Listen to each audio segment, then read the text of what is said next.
PXG has done it again with the launch of a new lineup of drivers, fairways, hybrids, and irons. The new Gen 5 golf clubs deliver significantly increased MOI, faster ball speeds, longer distances, and tighter dispersions, all coupled with the exceptional feel and sound golfers have come to expect from PXG. Schedule your custom fitting or buy online at pxg.com. And we're back, Stripe Show podcast on a Monday.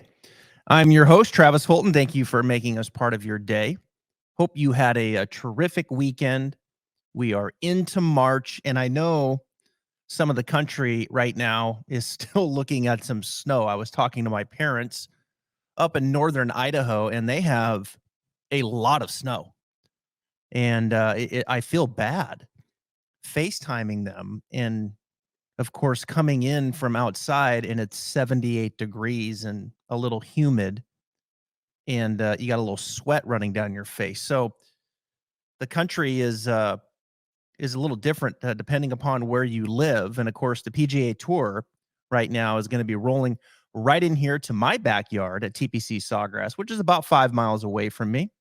I'm just on the other side of the intercoastal. Best players in the world are arriving here. TPC Sawgrass looks great. I was out there yesterday and picked up some swag, just launching my big giveaway, as I do every single year, the best swag from the merch tent. And we do a big giveaway on my platforms, Instagram at Travis Fulton Golf, Twitter at Travis Fulton. You'll see those, check them out, and a chance to win some pretty cool stuff. The elevated events have delivered, folks. Last week, Arnold Palmer Invitational, and difficult golf course, of course. Bay Hill is interesting. I've played Bay Hill probably a half dozen times. I've played in the Pro-Am a couple times. Played with Victor Hovland, actually, when he was an amateur coming off his U.S. amateur win right before he turned pro. I played in Rory's group one time, caddying for a gentleman that was way up there with MasterCard. And Rory was great. Victor was great. And, I've played the golf course, and it's interesting. It's one of those courses that has a lot of things that you like, and then some things that you kind of scratch your head at. I think over the years since the passing of Arnie, they've let the rough grow up a little bit. It feels like it's more penalizing than it was maybe back in the day when Tiger was winning 8 events. But I think at the end of the day, if you took a poll and you asked all of the top players in the world if they like Bay Hill, I think the majority would say no. And I think when you look at who showed up there before the elevated events, it kind of speaks to that. It's, they just can't really, wrap their arms around it. JT historically doesn't play there. Patrick Cantlay, I think it was the first time Patrick Cantlay ever played there, and he played very well. Spieth hasn't played there much. Xander and on down the road. Rahm's been there a few times. So I think you would probably get a majority that would say no. And it's unfortunate because, it's in Orlando, and Bay Hill is I don't want to say it's a great spot as far as the resort. It's kind of dated. It needs some work from that standpoint. But, Arnie wrapped his arms around it. He put his name on it. He popped the umbrella up, and that is good enough for most, because Arnold Palmer is one of the greatest players in people in the game of golf ever. I met Arnie one time, very gracious, took a picture with me. Of course, he was instrumental in getting the Golf Channel open.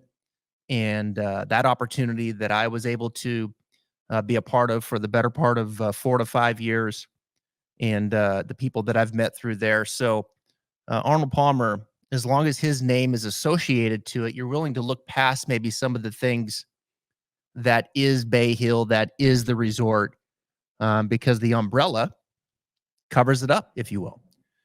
But Kurt Kitayama wins this event, and this is a great story. 30-year-old from Chico. I've been following Kitayama's career for a while. You name the developmental tour, mini tour, he's probably played it. He's a bit of a late bloomer. He was at UNLV, had a hard time getting onto the traveling team. They called him the project because he was such a good kid and he had so much talent. And I think just kind of raw speed. You look at his quads. Xander calls him Quadzilla.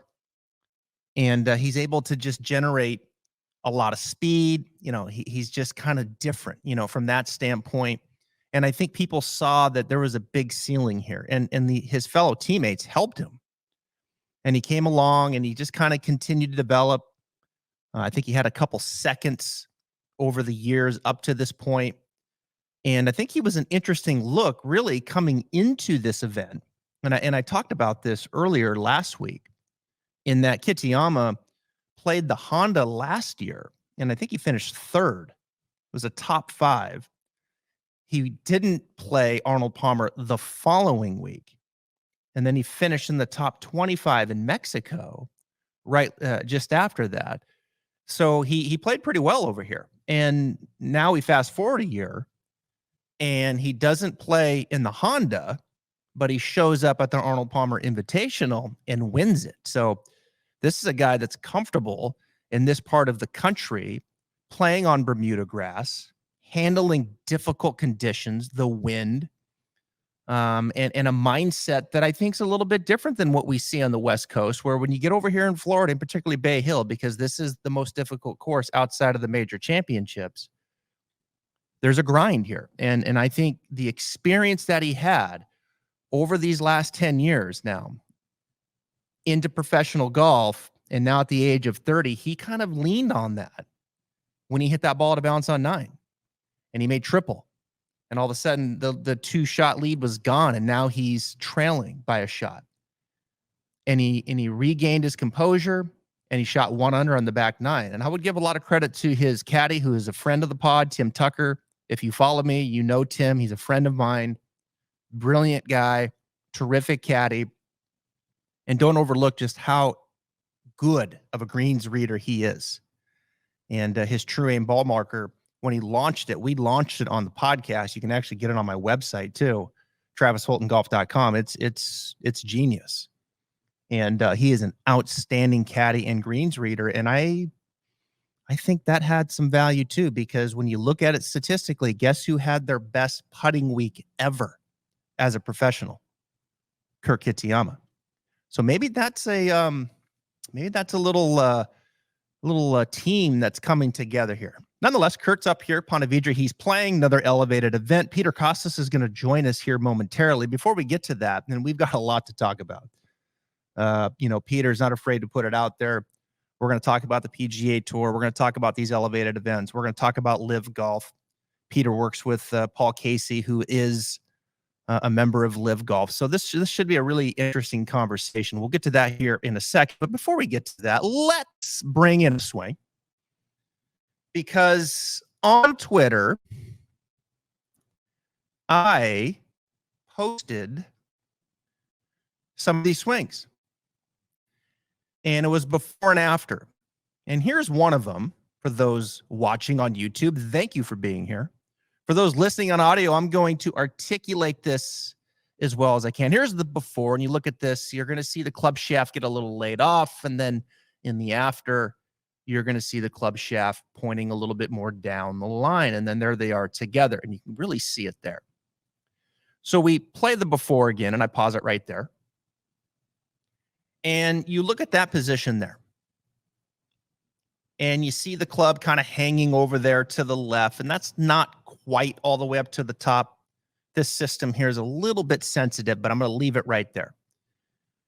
And for those listening, this is a guy who took it back. Club face is really good, but he gets the shaft pointing well to the left. And this is relevant in today's game because you look at Jordan Spieth, and he's doing everything in his power right now not to lay it off.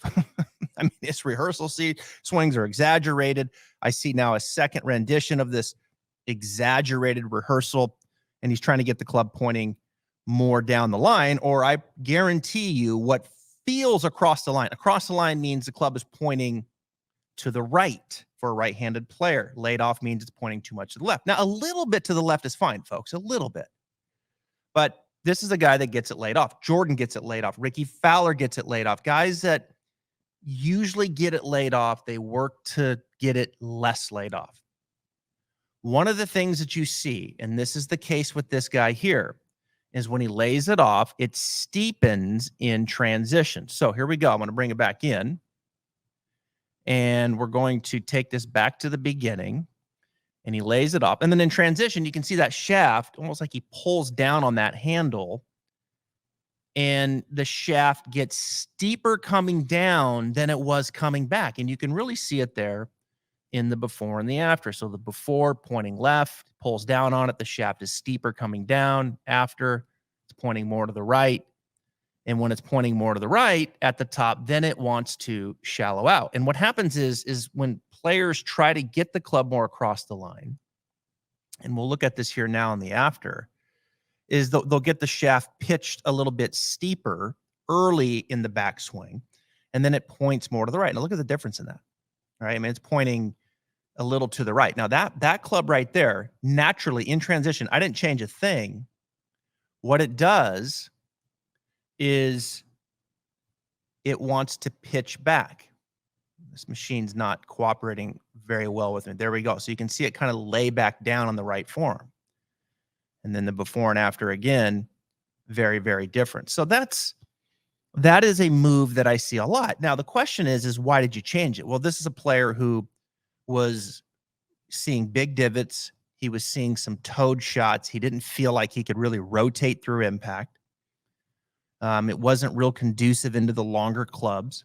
And so I showed it to him and I said, here's my suggestion. And that's what we did. Now we go to the next one. And here's a guy that came in and got the club head quickly inside.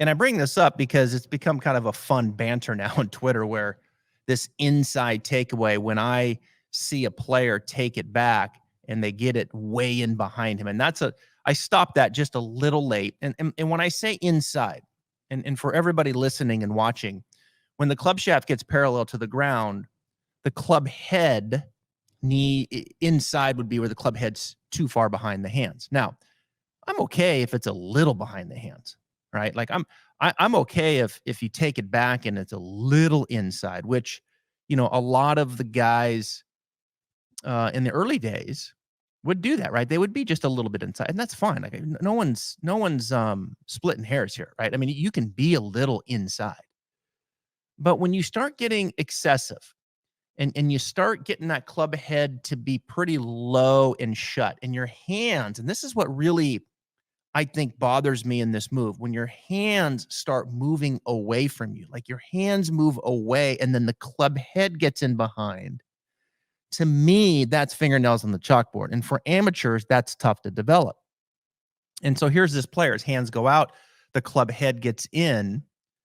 And in this particular example, his grip was pretty good. So the club face was slightly, maybe square to slightly closed. And so he would just bring it back down from the inside. So it would kind of go inside. It would stay inside. So watch this here. You'll see the club head get in quick, and then he just brings it back down from the inside. Where the other player kind of took it back, got it laid off, and then steepened it. This guy got it inside, club face pretty good, and then just brought it back down from the inside. Now, you don't see that. You don't see that from a relatively new golfer like this guy is, pretty much self-taught. He did a good job with his grip. I think he did a pretty good job with his wrist angles. And he figured it out that, okay, I'm going to kind of get it in, and then he kept it in. And he was able to hit a little bit of a push draw. Now, most amateurs who take it back inside, their grip isn't that good. The face will tend to open, and then they come over the top, right? So this guy kind of figured it out. Now, what was happening here is he wasn't launching the ball very high at all. And he was hitting a lot of drop kicks. His driver was pretty good, but the trajectory was very low and he was hitting a lot of drop kicks. So what did I do? Well, I got the club head a little bit more out in front of him. Okay, so you look at this little orange stick right here. Now you can see as I stop it here, the club head's more out in front. Right? And that's where you see most of the players. I mean, you see most players trying to keep the club head a little bit more out in front of them. Their hand path travels in, the club head stays a little bit out in front, and then they just turn to the top. Okay, so as you watch this here we go, after, kind of just stays a little bit out there, and then it just comes right back down that line. And this is a pretty easy lesson from that standpoint, because all he really knows is the club is going to come back down the same direction it went back. If he would have taken it back more inside and then rerouted it way over the top, that'd be a more difficult lesson, because I would have to teach him to keep it a little bit more outside initially, and probably how to turn better and then drop it back from the inside. So that takes more work. But in this particular example, again, watch it before, he takes it back inside and then returns it inside. After, a little more out in front of him, comes back down a little more out in front of him. And then there they are together, right? So these are things that I clean up. Inside takeaways, laid off club shafts. Those are two things that I think for amateur players, I think you have to, in my opinion, and again, everybody's different. More times than not, I'm fixing those two things. More times than not. Now, are there people in the Hall of Fame and really good players that take it a little inside and maybe get a little laid off? Of course. Of course. There's a lot of different ways to swing it.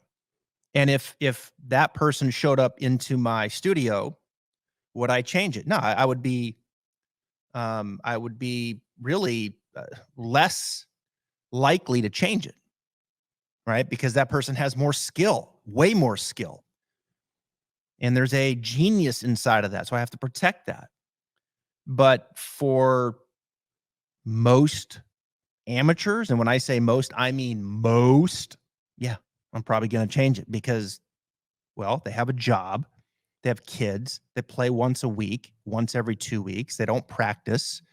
So why not just make it a little bit easier and improve the probability of impact, so it helps them develop more skill and it's more conducive through the bag? I mean, that's the way that I kind of weigh it out.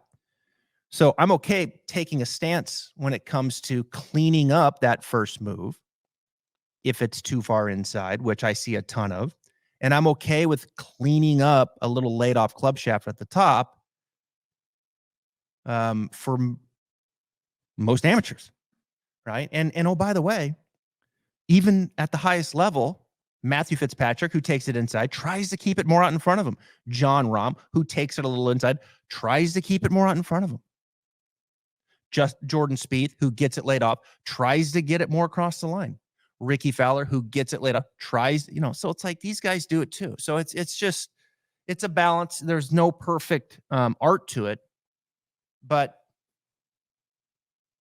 if you're an amateur and you got one of those two or both, send me a DM, email. Let's get it cleaned up. And I promise you will play better golf. All right. On that note, I got one more swing here too. I want to show Peter. Let's bring him in. Former CBS analyst, one of the top teachers in the game, Peter Costas. And joining me now from Arizona, Peter Costas. How you doing? Good morning. I'm well. Everything in the world is good right now, at least in my world. Yeah, I kicked off the pod. Well, it depends where you live in the United States, because I was talking to my parents and some friends up in Idaho, northern Idaho, and they're just staring at a bunch of snow. I mean, it's like they're going to have snow all the way probably till Augusta and maybe beyond. I mean, you hear that, and then you look out your window here in Florida, and I'm sure the same in Arizona, and the sun's out, it's going to be 78. It's like, okay, I guess that's why we live here. Yeah. I mean, Paul Casey has a house up in Flagstaff that he uses in the summertime to get out of the heat in Scottsdale. And there's like 8 feet of snow on the ground right now up there. Yes. It's 2 miles from here. It's unbelievable. Well, they're playing golf, and the PGA Tour, of course, we talk about pro golf here. You know so much about pro golf, following the country and the world with CBS. And obviously, Paul Casey, one of your students, you work as a teacher as well, and have for many, many years. And there's a lot of stuff in pro golf. We were texting that I want to get into, but I just want to start with Kurt Kitayama, who wins a cool story, 30 years of age, kind of a late bloomer. He went to UNLV and wasn't one of the studs, had to kind of work himself up to playing. And then he's traveled really the country and world with mini tours, gets his chance with the PGA Tour, and had a couple seconds, showed some signs, and then all of a sudden, here he is. He shows up at Arnold Palmer Invitational, and he beats the best players in the world in what we're labeling as elevated events, Peter, right? This is a new term on the PGA Tour, elevated events. Thus far, I like him. I think they've delivered. How do you see it? Well, I mean, these are different elevated events than what we're going to see next year. So that, I think, it remains to be seen. And I guess now in my retirement, my retirement job is to try and get the viewer experience in golf telecasts elevated, if we want to use that term. And if you're going to have an elevated event, you have to have an elevated broadcast. And I think some of them have been okay. I think this weekend was a little bit lacking, and it didn't make me feel like I was watching an elevated event. You know, there weren't enough pro tracers, and this is the kick I'm on right now. I think that, and I've said this ever since I left CBS. There's not enough consideration given to the viewer, to the fan at home, and their experience watching a PGA Tour event, in my opinion. Well, and there's a lot of people that echo that on Twitter, right? Because one of the things that you're hearing a lot of are the commercials, and there are a lot of commercials. There's no question about it.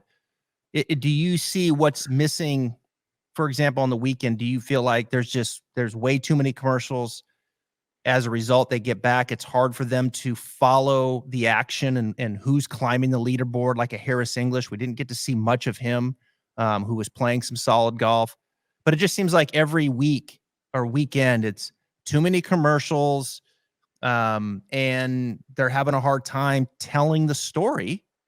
And for the fans to see a lot of golf shots, which probably would add to the suspense that you're saying is lacking as an elevated event. Well, I mean, this gets back to rights fees that the TV networks have been charged by the PGA Tour. During, prior to Tiger arriving on the scene in 96, 97, the rights fees were not that expensive, right? And so the shows were minimalist. They didn't have to have a lot of commercials because they didn't have a big nut to pay for.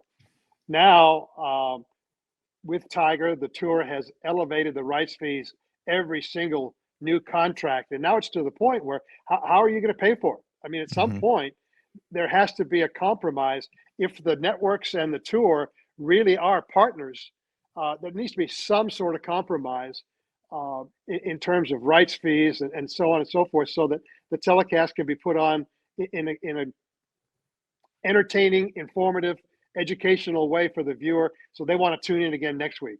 And actually, this was my hope for, I know we're going to talk LIV golf, but my big thing with LIV is I was hoping, because they had the resources, that they were going to do some really innovative stuff with their telecasts. There would be shot tracer all the time, little or minimal or no commercials, mic up all the caddies, if not the players, take us inside the ropes. I was hoping that they were going to present their competition in an entirely different vein and have that put pressure on CBS, NBC, Golf Channel, ESPN Plus, PGA Tour, whomever's doing it, that they had to up their game. They had to also make some changes, right? And unfortunately, their telecasts are lacking even worse than the PGA Tours right now. We're going to get to LIV golf here in a second because I've got some questions for you on that. But let's stay on the topic of elevated events, because we've got a lot more coming up this year, and it'll be interesting to see what's going to happen there in the world of CBS and NBC and covering those. But to your point, they're kind of up against it with how many commercials they have to pay off, right? And there's only so much TV time then after that, to be able to articulate your point and show as many golf shots as you can. So next year, this is where it gets juicy now, because this is what exploded this year, or this last week. So elevate events in 2024, you're going to have 8 of them as it sounds, that are going to be smaller fields. We're looking at 70 to 78 players, no cuts, 4 days. Let me add that because we know LIV is 3. When I read this and I saw this, the first thing that just came to my mind is that, okay, everything that has happened up to this point before LIV Golf has really, I think, now been tabled, right? Because it's a brand new world with this competitor that's at the table. They're a competitor and they have an endless budget. They're willing to operate at a huge loss. And it's not a fair fight in many ways when it comes to the amount of money that can be spent, and you can operate at a loss, right? They seem to be comfortable with that. They hemorrhaged money last year. I think they'll do the same once again this year. We'll wait and see. But nonetheless, when I saw this, it's the reaction here of the tour saying, okay, they have came in and handpicked some of our top stars. They've got 4 or 5 of them now over there with some other name brand guys. No more. We have to change course. We have to protect the stars that we have. We can't afford to lose any more of them. We have to protect the sponsors that we have that are willing to pay for these elevated events. We got to protect home base right there. And then from there, we'll trickle it down. Is that too far off base? Well, it's not off base at all, but I think you're conflating several different things. Yes, LIV is operating at a loss right now, but so did Amazon, right? I mean, startup companies by design operate at a loss. Now, are the Saudis going to fund this in perpetuity at a loss? I sincerely doubt it. It has to turn a profit at some point down the road. How many years that is, I couldn't tell you. Mm-hmm. So I think it's kind of unfair to say that they're spending money recklessly and at losing money, and the tour can't afford to do that. Therefore, it's not a fair fight. They're a startup. Right? And at some point, the stock market is going to say, yep, we want growth. We want growth. That's fine. We don't care what it costs. We want growth. Then there's going to come a point where they say, you know what, Amazon, you need to turn a profit now. Mm-hmm. You've got enough growth. You need to turn a profit. That's going to happen to LIV as well. Now, as far as the elevated events, I would have a lot more respect for the elevated events if you just came out and said, look, we got to do this because we got to keep the big names. We got to pay them, right? Yeah. It's a new arena, and this is it. Don't tell me you're doing this for fan experience. Don't tell me you're doing this for sponsors, because there's only 8 of them. Tell me what you're doing it for. Be honest, be transparent, and say, you know what? In order to keep Rory McIlroy, in order to keep John Rahm, in order to keep Scotty Scheffler, et cetera, we have to have these events. We have to pay them. We have to guarantee them some money. Hence the no cut. And then you got the Tiger Rory thing on Monday nights. Whenever that gets going, that's another payoff to the players. Fine, I get it. I understand. You got to compete and you got to do that. But just tell me the truth. Yeah, I think that's a fair point. But how many businesses are going to tell the truth when it comes to a corporate restructure like that and exactly what's going on? I mean, corporate restructures are difficult. I mean, this happens in every line of work. The competitors force a different direction of a business, and then the company goes in and says, okay, here's what we're going to do here, here's what we're going to do here. And then that starts to spread out. And then you have a lot of people who are on the outside looking in oftentimes, and they lose their job completely. Right. And in this case, nobody's lost their job at the PGA Tour. Now, James Hahn came out and he spoke a lot about a lot of these changes, and he's not happy with it. Right. And I'm sure he's not alone. I know there's going to be guys that are in the middle tier, lower tier of the PGA Tour. These are incredible players, by the way. And we all know that. Mm-hmm. Yep. But they also know they're not the stars. They also know this is a different climate. And do you think it would just sit so much better with them if publicly the tour said, look, we're just right now, our number one goal is that we just have to take care of these 40 players, and the rest of you, we're going to figure it out as we go. I mean, they can't say that. I mean, that's just not something the company's going to do. Why not? Because no company. It's the truth. It's the truth. It's what's going on. And I think that we got the haves and the have-nots. All right. Well, yeah. I think the have-nots would accept this a little bit better and understand that they've got a few opportunities to play their way into the elevated events.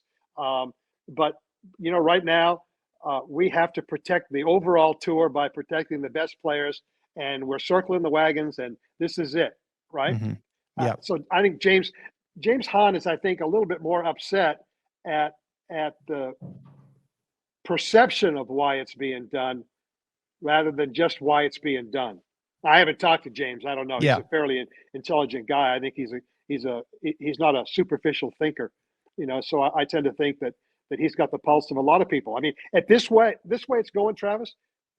It'll be someplace down the road where the have-nots, unionize or something to form a union to increase their strength. Yeah. I don't know. We'll see. Yeah, we'll see. And it's a tough pill to swallow. I mean, I'm sensitive to it. I think there is a lot of soapboxing that they can do, and they have a right to do that. And I think James makes a lot of points. I think the transparency is a fair point, but I just think in today's world, it's not a reality. I don't think any company's coming out to the public and making that statement in a restructure and being 100% transparent why they do it. I think everybody knows, like we know, and I think the players inside know.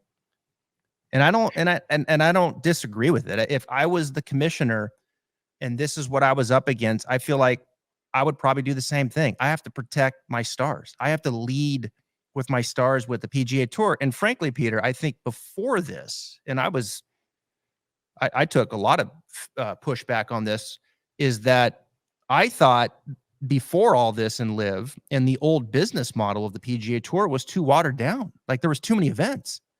And I thought the PGA Tour, like the product was getting so watered down. Now I look at it this year, they're leading with their elevated events. They're leading with their stars. And frankly, that's what I think they should have been doing all along. Well, the tour has changed course multiple times during my TV career. Mm-hmm. We got reprimanded for not a few years back for not showing the younger players, the newcomers, making them household names, et cetera, et cetera.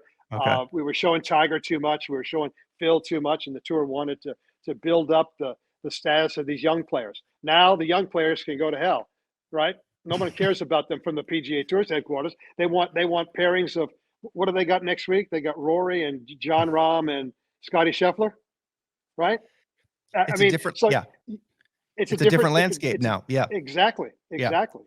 It's a totally different landscape now. And when you're the only player in town, you can run out pretty much any business model you want if you've got sponsors to line up and pay for it. Excuse me for interrupting, but that's exactly what's happened for 30 years. Yeah. This has been building and building. This is like Mount Kilimanjaro or some volcano somewhere that the seismologists have been hearing rumbles for 30 years. And now we're going to have the big one. And the big one comes along and the tour goes, oh my word.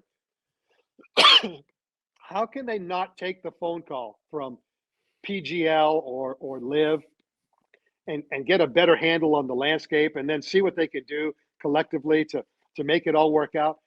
Maybe at the end of the phone call you say thanks, but no thanks. It's not what we want to do. Yeah. But not taking the phone call, I think, is the genesis of all of this crap that we're going through right now. So it's the optics, really, as I'm talking to you. It's the optics of James Hahn that he points out that just be transparent. They're not being transparent. So optically, that doesn't sit well with the fans and the players inside. And then they didn't take the phone call, to your point, from Greg Norman.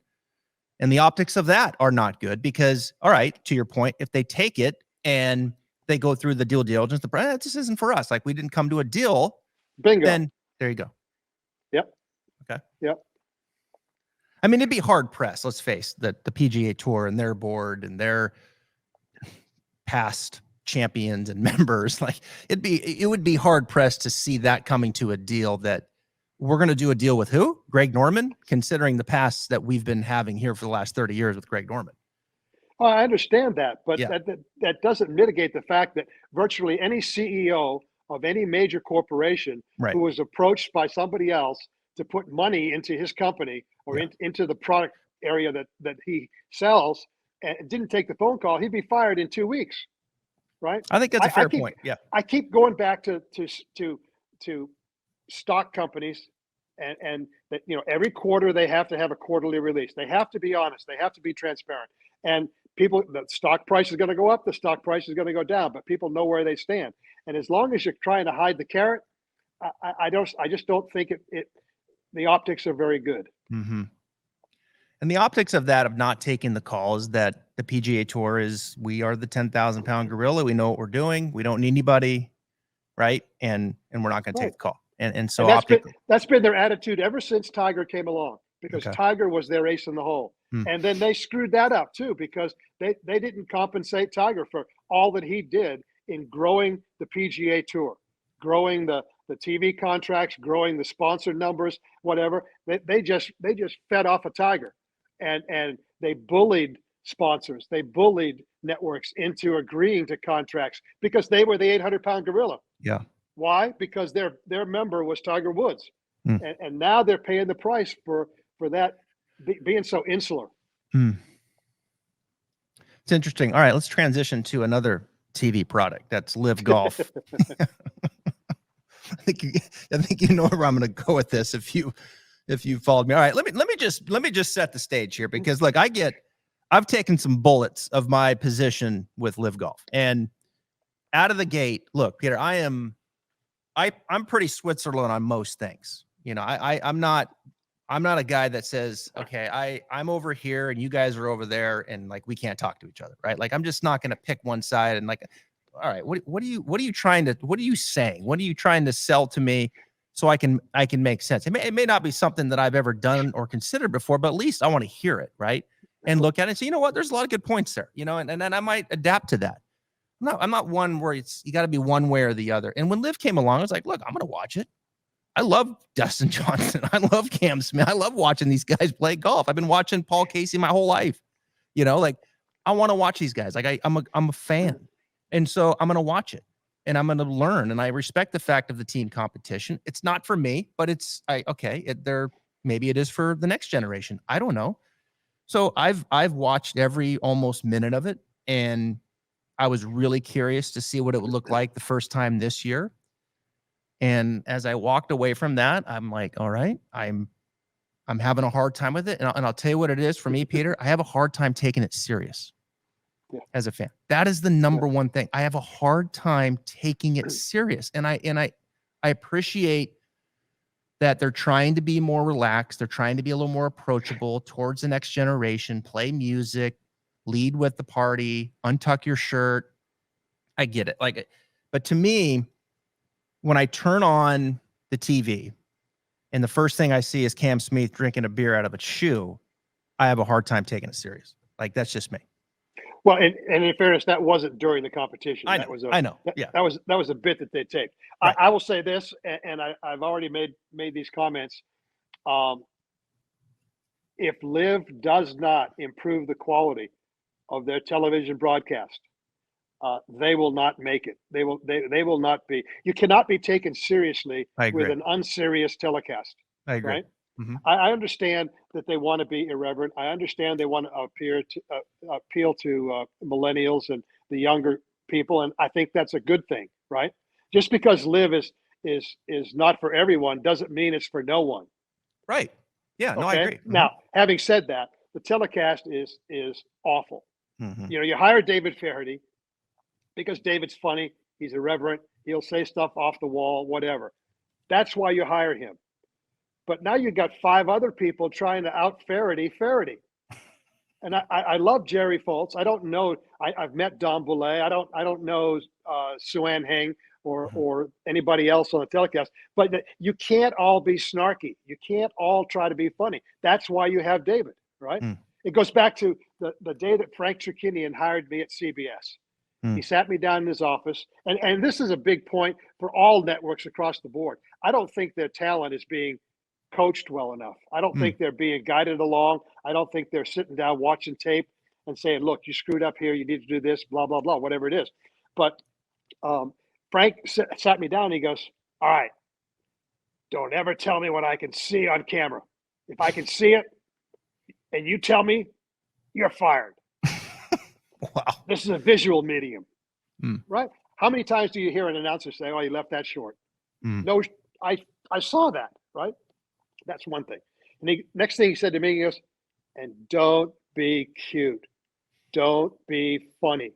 I've got McCord and Ben Wright for funny and cute. I hired you for smart. I hired you to be who you are. Don't try to be somebody else. And so they need to get an ensemble like Frank put together of different voices, different talents, and they get them to be cohesive as a team so that the viewer experience is more enjoyable, right? I mean, the first telecast for this year for LIV for me was abysmal. It was a joke. Yeah, I agree. I mean, it could not be taken seriously. I don't now. In fairness to them, I know they had some customs problems with equipment and audio stuff that was stuck at the border and couldn't come into Mexico and whatever. But they better get that figured out anyhow, because they want to present themselves as a global brand like Formula One. So they better figure out how to get their crap to every country and get it working and so on and so forth. But they have to figure out a new way of showing golf. I assure you that the guys who are playing are taking it seriously.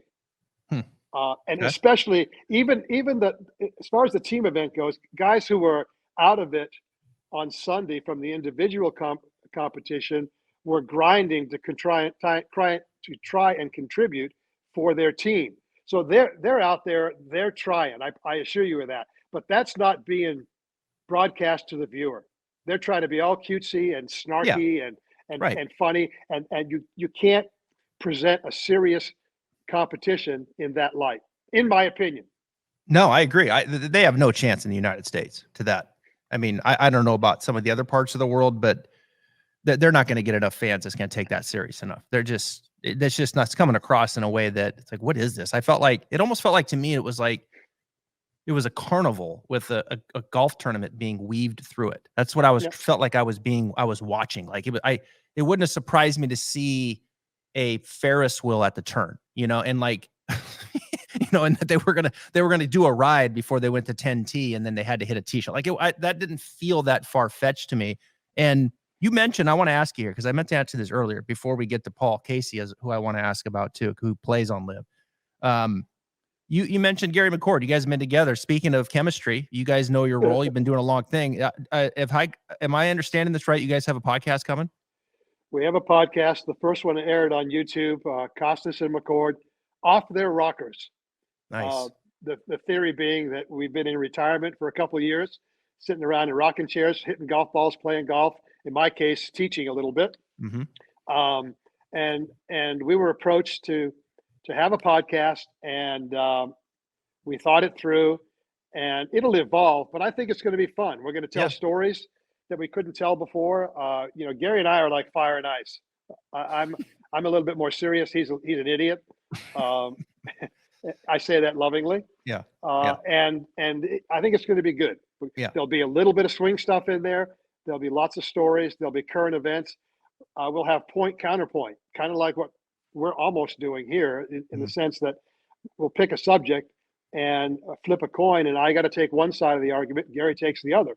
Right. And then hopefully by doing that, people will get a little bit better sense of whatever that issue is. Yep. No, I think it's needed. It's good debate. Like, I think you have to, in golf, that's needed right now, because it's easy just to shut that off. And I think if they don't clean up the presentation of it, they're not going to have much chance at all, because the door is going to be shut, I think, to most of the audience, serious audience that wants to watch serious golf. That's like me genuinely tuning in and wanting to watch some of the best players in the world play meaningful golf. And that doesn't come across at all right now. Now, you coach Paul Casey. He's over there. You talk to him, give us some insight since he's went over there and some of the pros and cons that he's been living with LIV Golf. Well, I think in terms of Paul, the biggest change in his life is he's got 14 events right now. We'll have to wait and see about whatever the majors do with world rankings and this and that. But Paul I think he was 28th when he went to LIV, or when he got injured after the Players just a year ago now. I think he was 22nd in the world, something like that. And obviously top 50 would qualify him for all the majors. But by not getting any points from being injured and then not getting any points from going to LIV, he's dropped to wherever he is now. I really don't even have any idea, but he's outside the top 50. So he'll have to wait and see whether he gets to play in the majors. But the biggest thing for him is his family time. He's got two young kids, and it's been really important for him to put a little bit back into his family as opposed to playing 25, 28 weeks a year. And I think that's going to help motivate him to play better. Because remember, I think the top 22, if I'm not mistaken, or 24, something like that, don't quote me, they quote unquote keep their card for LIV next year. The top everybody 22. else, 22. Then everybody else gets relegated in some fashion or form. They'll be qualifying to get back in. So it's not just a. I mean, there are a handful of people who got 3-year contracts or 4-year contracts or whatever, but there'll be people leaving LIV and people joining LIV as it continues, if it continues. But in terms of Paul, I think it's freed him up to know that he can spend time with his family, and he doesn't feel guilty going off to an event now. It was so difficult because I had this 1982 or something like that. Tom Kite's kids, I was working with Tom, and his kids all of a sudden now became school age, and they couldn't travel, and so he said, I'm feeling guilty leaving. I don't really want to go, I don't want to leave home, and then when I get there, I don't want to be there, and I play shitty. I don't want to do that. Mm-hmm. And I said, well, here's what you do: you play better, you win more, and you play less, and then you go home. And I think that was the year he was Player of the Year. I think so there's a off course, on course relationship that I think allows for some of these guys to feel better about being away from home, competing only 14 weeks a year. Let me ask you this. An instruction question here. We'll finish with this because I know you've got a lot going on, and we've covered some ground, and I cover a lot. Instruction is my trait as well, and I follow the tour pretty closely. I have a good relationship with all the teachers. And it's just interesting to me to listen how a player interacts with the coach at all levels, and particularly at the professional level, and then obviously all the way down to the amateur level. But I look at like the top players, and it seems like most all of the top players have been with their coach and have had stability in their camp for a long time when you really look at it. Like the Scotty Schefflers, Rory McIlroys, Justin Thomas. Paul's been with you for how long? 23 years. 23 years. I mean, there's a lot of these examples, Peter. I mean, 23 might be, that might win it. But Scheffler with Randy Smith. I mean, since he was 10 years old, right? Justin Thomas with his dad. Pretty hard to fire his dad, though. Yeah, well, he's done a pretty damn good job too. I understand. Yeah, Mike's done a pretty. Now Justin has seeked out like John Graham for putting a little bit. There's a little specialization. I get it. Jordan with Cameron McCormick since he was 10. Cam Smith with Grant Fields since he was 10 years old.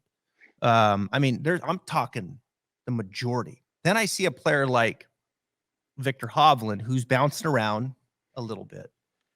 I just get concerned with that. And I know Vic played pretty good, although he finished second last year. And I've been kind of a little critical of Vic as of late in that I just get worried when a player jumps, and this, and then that, and then this. I feel like they become very fragile. And I just wonder, like, what in the hell are you searching for, And I just feel like stability and consistency at the highest level plays out. It has, and there are hundreds of examples of it over the years, and it is front and center with the top players once again right now.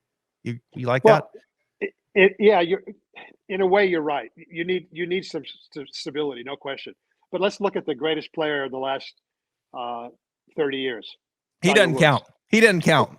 No, why doesn't he count? Because he's Tiger. No, I understand that, but what I'm going to tell you is this: there has to be a symbiotic relationship between the player and the coach, where they understand each other well enough, and they each give the other what they need. Tiger felt that, I'm not going to say Butch did the wrong thing, because I don't think he did, but Tiger felt like Butch wasn't giving Tiger anything new to work on. Right. Yep. Get better. Yep. And Tiger constantly is the kind of a player that needs to be working on something Yeah. to feel like he's making progress, right? So he leaves Butch, goes to Hank Haney. Hank changes him. Now Tiger goes from across the line and shut to laid off and open. That's a no bueno. So then he leaves Hank, but he's always trying to. He's a player that needed to be coached to get better every day, every week, every month. And if the coach gets the slightest bit complacent with how he's playing, like say how he played in 2000, 2001, which was pretty damn good, Yeah. Tiger's going to get frustrated, right? Yeah. And so it's a combination with players. I can name you a slew of major championship winners who went to new coaches after winning a major championship and lost their game trying to get better. Yeah. There's a bunch of them. You got Curtis Strange, you got Ian Baker Finch, you got Seve Ballesteros. I mean, I could go on and on and on with guys. Now, they were trying to do the right thing, but they ended up doing the wrong thing. Right. So communication between the player and the teacher, to me, is critical. Yeah. They have to be on the same page. They have to understand what they're doing, right? And if that doesn't happen, you're not going to have stability. Yeah, and I think Tiger's such a unique, obviously unique. He's, the greatest ever. If he's certainly one of the two, we'll leave it at that. But he's just in such another stratosphere in his ability to change and make it his and play at the highest level. I mean, I think Tiger probably could have learned left-handed and won tournaments. I mean, that's just like, he's just like the changes he made from Butch to Hank were significant. Like you know that. And he won at a clip higher than Butch. And then he goes to Sean, significant changes. Yep. Right. And then he comes out of that, tries to get back to what he used to do with Chris, significant changes. Even today, I would say, I could argue it's a fifth rendition, the way he can't push off his trail leg. Like he looks, it's even a little different if you look close right now. So it's just, it's just amazing. Now, okay, Tiger has that curious mind. He searches and he goes down that path and he's able to elevate his game. I think for the most part, when players start doing that and they start searching, it's bad news. And when they get bored and they start searching, it's bad news at some point, and the car is going to come crashing down. I think the players don't do a good enough job of interviewing for their new head coach, like the NFL or Major League Baseball or whatever. I think they go to the hottest guy out there saying, okay, he's helping this guy and this guy and this guy. He must be pretty good. I'm going to go see him. But what that teacher teaches doesn't essentially be compatible with what the player's doing. Like Ricky Fowler. Yep. He spent 2 or 3 years with John Tillery. 3. And 3 years. Yep. And you could argue that he spent too long trying to do that because he wasn't seeing enough progress. Not that they were working on the right things or wrong things. Maybe they were doing it the right way, the wrong way, who knows? But the player has to take more control over their livelihood and what's right for them and what's wrong for them. And they can't give up everything to the teacher, in my opinion. Yeah. Yeah, I think there's a statement that's like protect your DNA, right? Like that's exactly what happened to Tiger, though. See, Tiger. Okay, I'm going to use really simplistic terms. In my view, there's 2 ways to play golf. You either swing your body or body your swing, right? And Tiger, coming up through the ranks as a kid, was definitely a swing your body kind of guy. Now, his body was used very aggressively, even some might say violently, but it was moving to anticipate and to help control the swinging of his hands and arms. Over the course of 2 or 3 teachers, Tiger went from swinging his body to bodying his swing. We saw the leverage. We saw the aggressiveness. We saw the physicality change. And now, because of the back surgeries, the knee surgery, the ankle surgery, whatever, he is back to swinging his body out of necessity. So he's gone back to his DNA, albeit a little bit differently because of the state of his body. But part of the reason why Tiger, to me, is controlling the golf ball so well is he's back to the Tiger Woods of old. He's back to his DNA. Yep. No, I agree. No, I agree with that. So, well, I think finishing with Tiger, I was very optimistic what I saw there at the Genesis. He exceeded my expectations. He got a little tired, looked like maybe on Sunday, but all in all, considering anything, he certainly feels like he's on the right track. And if he just continues to do what he's doing, I think at the bare minimum, we're going to see him for the 4 majors. Well, I hope so. I mean, look, regardless of Tiger, what's happened in his life, the whole thing, he has been spectacular. He is spectacular for golf. He deserves to go out on his terms. Yep. He doesn't deserve to be forced out. And so I hope that his leg and his back, because everybody's concentrating on the ankle and the lower right leg, but let's face it, those back surgeries are really problematic. No. And I hope that they allow him to play 6 times a year, maybe. I don't know. That'd be awesome. Yeah, we got 6 tournaments. That'd be great. And then he decides when he's going to pull the plug, because he's no longer Tiger Woods that we knew and loved. He's gone on to Tiger Woods 4.0. Yep. All right, Peter Costas, got your new podcast, Off the Rockers with Gary McCord. Costas and McCord. Go to YouTube. We're there. Thanks. All right. Travis. Always a pleasure. Thank you, Peter. I appreciate your time. Thanks.